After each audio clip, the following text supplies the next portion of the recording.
So, gagawa nga tayo for today's video ng Shanghai kasi bukas ay birthday ng aking sister.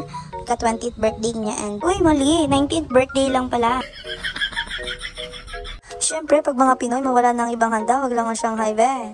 Mas masarap nga ang Shanghai kapag kinakamay mga bestie. Tignan niyo naman, for the ikot-ikot ang person. Nakakatawa nga ako ng mami ko magluto mga bestie. Siya ang nagagayat ng mga sibuyas at bawang, ako naman ang nagbabalot ng Shanghai. Every birthday nga pala nitong kapatid ko ay lagi kaming nagsiswimming dahil natatapat na ang birthday niya ay laging summer. Yan pala ang OOTD ko mga bestie. Ngayon lang talaga ako naglakas loob mag-sleeveless kasi sa tignan niyo naman ng braso ko mga sas. Nauna na nga kami ng jowa ko papunta sa paliliguan namin at ang biyahe nga ay tatagal siguro ng mahigit 1 oras. Dapat talaga ay 2 motor kami kaso yung isa naming kasama ay na-checkpoint. Di naman siya totally nahuli, naagapan namin siya, umistop kami sa gilid. Kaso kasi wala siyang dalang helmet at naka-short, syempre alam niyo naman. Dumating na nga kami sa location at ang sabi ni ate ay kailangan namin magbayad ng 20 pesos per head for environmental fee. Dumating na nga kami sa entrance and dito makikita nyo kung magkano ang entrance fee.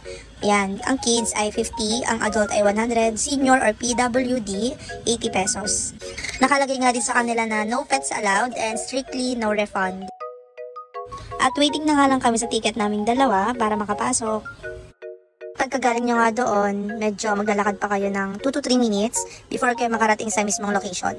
At ito nga yung bago sa kanila, meron na silang 2 pool, isang pang adult and pang bata. Nakailang ligo na pala kami dito guys, siguro mga nasa 2 to 4 na beses na kami naliligo sa nature pool na ito. Ang kagandahan dito guys kasi running water siya, sobrang freshness ng water dito guys. Dumating na nga kami and nakapamili na kami ng cottage. Ang nakuha naming cottage guys ay worth 1.5, mga nasa 20 packs yon. Kubo style siya. Meron din naman silang table, siguro mga nasa 300 per table. Ang mga kubo nila ay naglalaro sa 800 to 1.8 ang price. Nagpiprepare na nga kami ng iihawin namin na hotdog and isda, tsaka liempo, habang wala pa yung birthday celebrant kasi may pinasukan pa siyang isang subject. Alam niyo naman, college life guys.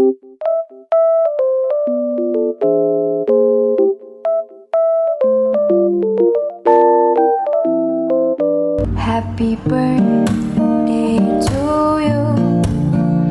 Happy birthday to you. Happy birthday.